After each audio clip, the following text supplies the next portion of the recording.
अस्सलाम वालेकुम दोस्तों, मैं आपका भरपूर स्वागत करती हूँ स्टडी धावक में। कैसे हैं आप सभी लोग? आज हम लोग देखने वाले हैं इतिहास में इसकी सामाजिक प्रणाली, यहाँ किस प्रकार का समाज था, ये सब कुछ आज हम जानेंगे।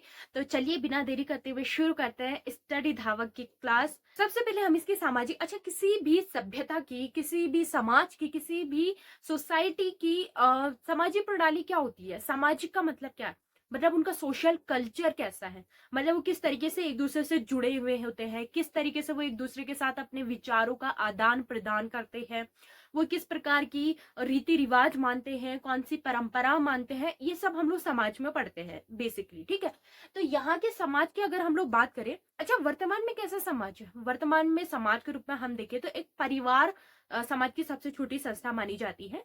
मतलब एक सबसे पहले होता है एक परिवार। परिवार में आपके माता पिता बच्चे, और भी बड़ा परिवार है तो और लोग भी, सोसाइटी के और लोग भी जो रिश्तेदार हैं वो भी रहते हैं। फिर उसके बाद हमारा आस पड़ोस वालों से रिलेट होता है। फिर उसके बाद जो अन्य रिश्तेदार हैं उन लोगों के साथ हमारा रिलेशन होता है। फिर उसके बाद अगर हम लोग कुछ काम कर रहे हैं तो काम धंधे में अलग रिलेशन होता है, ऑफिस में अलग होते हैं, वर्क प्लेस में अलग है, घर में अलग है। ये इस तरीके का एक समाज बनता है। यहाँ की सामाजिक प्रणाली भी कुछ इस प्रकार थी। ये एक दूसरे से जुड़ाव रखते थे, एक दूसरे के विचारों के बारे में जानते थे, उन्हें समझते थे। लेकिन यहाँ का जो समाज है, हर समाज का मुखिया किसे माना जाता है? वर्तमान में एक व्यक्ति को, एक पुरुष को जो है समाज का मुखिया माना जाता है। लेकिन इनकी सोसाइटी में समाज के मुखिया मानने की जो बहुत से हमें एविडेंस मिले हैं वो बताते कि हो ना हो यहाँ मातृ तंत्रात्मक प्रणाली थी। मातृ तंत्रात्मक प्रणाली का मतलब होता है कि सोसाइटी में जो अध्यक्ष है या सोसाइटी में परिवार में जो प्रमुख होगा वो एक स्त्री होगी, एक माता होगी, एक बहन होगी। मतलब एक स्त्री को सोसाइटी में सबसे प्रमुख दर्जा दिया गया। जैसे वर्तमान में आज किसी भी व्यक्ति की जान पहचान किसके आधार पर होती है? उसके पिता के आधार पर, उसके पति के आधार पर। लेकिन यहाँ पर किसके आधार पर होती है? उसकी माँ के आधार पर। तो इस प्रकार की यहाँ प्रणाली देखी गई है, जिसे हम लोग क्या कहते हैं, यहाँ का समाज के बारे में लिखिएगा मातृतंत्रात्मक। यहाँ हमें कैसा समाज देखने को मिलता है? मातृतंत्रात्मक, यानी कि स्त्री की प्रभाविता। यानी कि यहाँ पर किसका प्रभाव था? स्त्रियों का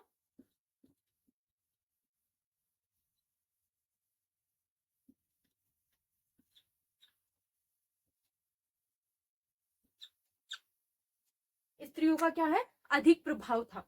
तो समाज कैसा था? मातृतंत्रात्मक। और मातृतंत्रात्मक मतलब जिसमें स्त्रियों का ज्यादा प्रभाव रहता है। एक और चीज यहाँ पर को हमें क्लियर नहीं पता है कि ये सच में मातृतंत्रात्मक था या नहीं, क्योंकि मैंने क्या बताया, अब तक हम इनकी लिपि नहीं पढ़ चुके हैं। अभी तक जो इन्होंने अभिलेख लिखे हैं, जो भी चीजें इन्होंने लिखी है वो हम अभी तक नहीं पढ़ पाए हैं। जब हम पढ़ लेंगे तब शायद हमारे जो विचार है वो अलग लगे। लेकिन हमें कैसे पता चलता है कि ये मातृतंत्रात्मक है? क्योंकि जो हमें साक्ष्य मिले हैं वो हमें ऐसा बताते कि हो ना हो यहाँ मातृ प्रणाली रही होगी। कैसे साक्ष्य? यहाँ हमें सबसे ज्यादा स्त्रियों की मूर्तियां मिली हैं। मूर्ति के रूप में जो सबसे ज्यादा है वो किसकी है? स्त्रियों की मूर्तियां। फिर वो घरेलू स्त्री के रूप में हो, किसी देवी के रूप में हो, किसी कामकाजी। कामकाजी में पुरुष भी है लेकिन स्त्रियों की भी हमें मूर्तियां मिली है। अगर मनोरंजन के क्षेत्र में भी स्त्रियां हैं तो बहुत सी जगह हमें स्त्रियों की मूर्तियां मिली हैं। गहने, मतलब उनके सामान वगैरह, बहुत ढेर सारी चीजें हमें मिली है, जिससे हमने माना है कि हो सकता है यहाँ मातृतंत्रात्मक प्रणाली रही होगी। क्योंकि हमने यहाँ पर रानी के रूप में स्त्रियों को देखा है। हमने यहाँ बहुत सी मतलब इन लोगों ने प्रकृति से स्त्रियों को जोड़कर दिखाया है। क्योंकि स्त्रियों का ज्यादा वर्चस्व हो सकता है कि स्त्रियों का ज्यादा वर्चस्व रहा हो, इस वजह से यहाँ स्त्रियों की ज्यादा मूर्तियां मिली हो। तो इसी वजह से हमने क्या माना है? इसको मातृतंत्रात्मक प्रणाली माना है, नंबर वन। और यहाँ का समाज कैसा होता था? खुला हुआ समाज होता था। यहाँ दोनों प्रकार के परिवार होते थे, एकल और सॉरी दोस्तों, मुझे उस वर्ड का नाम याद नहीं आ रहा है। एक तो होता है एकल परिवार, एक होता है जॉइंट फैमिली। जॉइंट फैमिली को हिंदी में क्या कहते हैं आप लोग एक बार देख लेना, मैं भी जॉइंट फैमिली लिख दे रही हूँ। ठीक है, तो यहाँ पे कैसे परिवार होते थे? एकल होते थे, सिंगल और जॉइंट। जॉइंट फैमिली यहाँ पर रहती थी। हर एक अपने अपने अकॉर्डिंग रखता था। किसी का एकल परिवार होगा तो वो एकल के साथ, जिसकी जॉइंट फैमिली होगी वो जॉइंट फैमिली के साथ रहती थी। ठीक है, ज्यादा हमें इनके समाज के बारे में कुछ जानने को नहीं मिला है। किस तरीके के इनके संबंध होते थे, ये किस प्रकार से एक दूसरे से व्यवहार करते थे, ये कुछ ज्यादा नहीं मिला हमें। हाँ, अगर हम इनके खान पान, रहन सहन, पहनावे की बात करें तो यहाँ के स्त्री और पुरुष दोनों ही आभूषण पहनना बहुत पसंद करते थे। स्त्री प्लस पुरुष आभूषण पहनते थे, यानी कि इनको आभूषण पहनना, सज सवर के रहना ज्यादा पसंद था। दूसरा, यहाँ के जो स्त्री और पुरुष है वो सिले हुए कपड़े पहनते थे, वेरी इंपॉर्टेंट। अच्छा, ये मैं सिले हुए क्यों लिख रही हूँ, क्योंकि इससे पहले जो वस्त्र मिले हैं ना हमें और सभ्यता से और संस्कृति से, तो वो ज्यादातर सिले हुए वस्त्र नहीं है। लेकिन यहाँ हमें बहुत ज्यादा सिले हुए वस्त्र मिलते हैं, क्योंकि पहले क्या था, सिर्फ एक कपड़े को धोती के रूप में, एक साड़ी के रूप में लपेट लेते थे। लेकिन यहाँ हमें बहुत से सिले हुए वस्त्र मिले हैं। यहाँ हमें सुई मिली है, सुई जो देखा होगा ना जिसे सिलते हैं, तो यहाँ हमें सुई मिली है। और एक इम्पॉर्टेंट चीज, यहाँ पर हमें कपास मिला है। आपको मैंने बताया था सूती वस्त्र की स्टार्टिंग हुई थी, तो यहाँ पे सिले हुए वस्त्र मिले हैं। अच्छा, इनके वस्त्र किस प्रकार के होते थे, ये हर तरीके के वस्त्र पहनते थे, जैसे सूती, सूती तो इंपॉर्टेंट आपको लिखना ही है। उसके अलावा ये लोग ऊनी कपड़े भी पहनते थे। ऊनी कपड़े ज्यादातर जो कश्मीर वाले इलाके में रहते थे, जो उत्तर की तरफ ज्यादा रहते थे, और ठंड के मौसम में ये लोग ऊनी कपड़े पहनना पसंद करते थे। मैक्सिमम जो औरत, ये लिखना नहीं है, बस सुन लेना, जो आदमी है वो कमर से नीचे ही वस्त्र पहनते थे, ज्यादातर कमर से ऊपर नहीं पहनते थे। सर में एक पगड़ी टाइप की पहन लेते थे। उसी तरीके से स्त्रियां भी एक कपड़े को साड़ी की तरह लपेटती थी, या फिर कभी जो सिलकर कुछ साड़ी की तरह ही एक वस्त्र बनाती थी, उसे पहना करती थी, ठीक है। और दोनों ही क्या पहनते थे, हाथों में, पैरों में, कानों में आभूषण ज्यादा पहनते थे, जैसे बाजूबंद पहनना, हाथ में कड़े पहनना, पैरों के वो कड़े टाइप के पहनना, अंगूठियां पहनना, ये सब स्त्री पुरुष दोनों में चलता था। और आभूषण किसके होते थे, अलग अलग। जो अमीर वर्ग है वो तो सोने चांदी, चौट गोमेद, ये उस टाइम की बहुत बहुमूल्य धातुएं थी। सोना चांदी तो आज भी है, ठीक है, इनके पहनते थे। और जो गरीब तबके के वो लोग हाथी दांत, शंख, शीप, जो समुद्र के इलाके में मिल जाते हैं, उनके बनाकर पहनते थे, ठीक है, मिट्टी वगैरह के। तो ये हो गया। अब हम इनके बात करें खान पान की, तो ये मांसाहारी और शाकाहारी दोनों ही प्रकार के भोजन करते थे।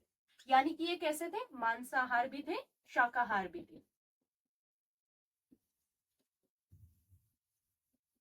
अच्छा, इनके भोजन में दो चीज इंपॉर्टेंट रखनी है, इनके भोजन का कुछ याद रखना है। बहुत से लोग कहते हैं कि मतलब ये क्वेश्चन बन जाता है कि क्या ये लोग अपने भोजन में डेयरी प्रोडक्ट्स भी यूज करते थे। डेयरी प्रोडक्ट मतलब दूध वगैरह भी यूज करते थे, तो यस, ये लोग दूध वगैरह का भी सेवन करते थे। ये लोग दूध, फल, खजूर, और इसके अलावा मांस में जो भी पशुओं को ये पालते थे ना, जैसे कि हो गया मुर्गी, सुअर, बकरी, भेड़ इत्यादि सारे जो है उनका मांस ये लोग खाते थे। क्योंकि हमें इनके चूल्हे से ना जली हुई हड्डियां मिली, ये भी लिख लेना कि मांस खाते थे, हमें कैसे पता चलता है, इनके चूल्हे से हमें जली हुई हड्डियां मिली है।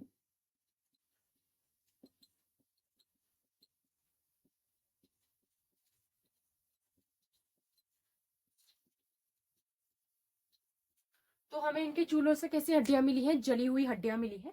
तो इससे हमें पता चलता है कि ये मांस भी यूज करते थे और डेयरी प्रोडक्ट्स का भी सेवन किया करते थे। इन्हें फल खाना पसंद था, इन्हें खरबूज, तरबूज जैसी इनके फल में हमें प्रोडक्ट देखने को मिलता है। ये कैसे पता चलता है, उनके बीज जो मिले हैं हमें, उससे हमें पता चलता है इनका खान पान कैसा था। ठीक है, खान पान हो गया, पहनावा हो गया, और परिवार आपको पता चल गया है। अब इनके बात करें इनके भवनों की, तो इनके भवन मैंने आपको बताया है, नहीं बताया, इनके भवन जो है सादे होते थे, बहुत सिंपल। मतलब जैसे एक बार बताऊं, ये वाली जो प्रणाली थी ना बहुत ज्यादा एक्सपेंसिव थी। कहने का मतलब है ये सभ्यता वाले ना बहुत ज्यादा धनी थे, क्योंकि जो यहाँ का गरीब तबका भी था ना वो अच्छा खासा पैसा कमाता था, यहाँ ट्रेड बहुत बड़े लेवल में होता था, तो इनके पास सारी चीजें बहुत चीज थी।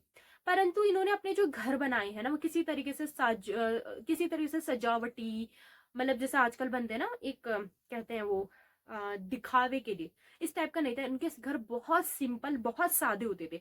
सिंपल सी दीवार बना देंगे, सिंपल से एक मकान, मतलब एक डब्बे की तरह के मकान बना लेते थे। ज्यादा से ज्यादा क्या होता था, जो अमीर लोग होते थे उनके दो मंजिला मकान होते थे, गरीबों के एक घास फूस की छप्पर वाली झोपड़ी टाइप की होगी। अमीरों के क्या है, पक्के मकान होंगे। पक्के मकान मतलब कि ईंटों के बने हुए मकान थे, और गरीबों के घास फूस की। वैसे ज्यादातर तो लोगों ने मिट्टी ईंट के बना ही लिए थे उस टाइम पर मकान, ऐसा ज्यादा गरीबी वहां देखी नहीं गई है, ठीक है। तो अगर इनके भवनों के बारे में लिखिएगा तो लिखना बहुत सादे प्रकार के ये भवन बनाते थे।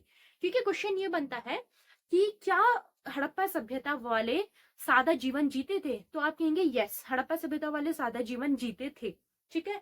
तो इनकी सादगी हमें कैसे पता चलती है? इनके घरों से, क्योंकि इनके भवन बहुत ज्यादा सादे होते थे, कोई आर्टिफिशियल चीजों का यूज नहीं होता था, किसी भी तरीके से सजावट वगैरह कुछ नहीं। कुछ कुछ बहुत कम जो घर है उसमें फोर सीलिंग वगैरह मिली है, वो भी हल्की फुल्की, वो बहुत बड़े तबके के लोग होंगे जिन्होंने जरूरी लगा होगा तो करा होगा। बाकी सबके घर यहाँ पे सादे मिले हैं, नंबर 1। नंबर 2, यहाँ पर 1 मंजिला 2 मंजिला दोनों प्रकार के भवन मिले। यहाँ 1 मंजिला, ये तो जरूर लिखना है क्योंकि ये भी क्वेश्चन बन सकता है कि यहाँ 2 मंजिले भवन मिले थे। 1 मंजिला 2 मंजिला भवन मिले थे। इसका हमें कैसे साक्ष्य मिलता है? क्योंकि हमें यहाँ पे टूटी हुई सीढ़ियां मिली है, घर के आंगन में टूटी सीढ़ियां, और टूटी सीढ़ियां वो भी पत्थरों की और मिट्टी की। इससे तो सीधी सी बात है, हमें ये पता चलता है इन सीढ़ियों के सहारे क्या है, ये लोग 2 मंजिली में पहुंचते थे। ठीक है, पहला टूटी हुई सीढ़ियों से पता चलता है।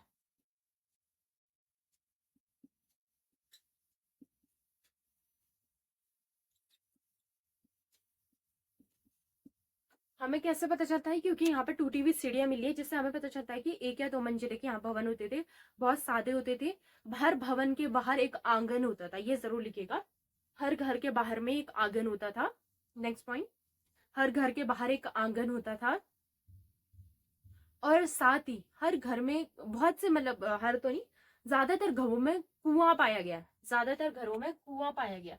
इससे हमें पानी के इंपॉर्टेंस का पता चलता है कि लोगों को पानी की बहुत ज्यादा जरूरत है। पानी की तो हर सभ्यता में जरूरत होती है, तो हर घरों में क्या मिलता है? कुआं मिला है। ठीक है, हर घरों में कुआं मिला है।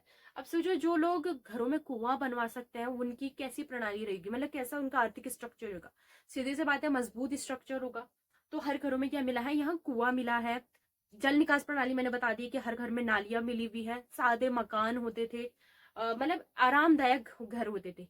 और घर में रोशनी लाने के लिए 2 चीजें होती थी, एक था मेन दरवाजा, दूसरा होती थी खिड़की। ये भी लिख लीजिएगा, रोशनी के लिए 2 जगह थी, दरवाजा और खिड़की, दरवाजा प्लस खिड़की।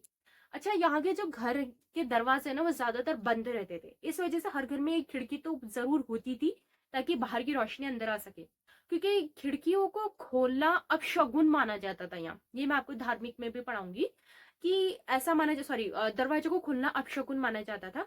तो ये अपने जो दरवाजे हैं ना, जैसे मेन सड़क है, मेन सड़क के पास में नहीं रखवाते थे, बल्कि उससे थोड़ा हटकर अपने दरवाजे रखवाते थे।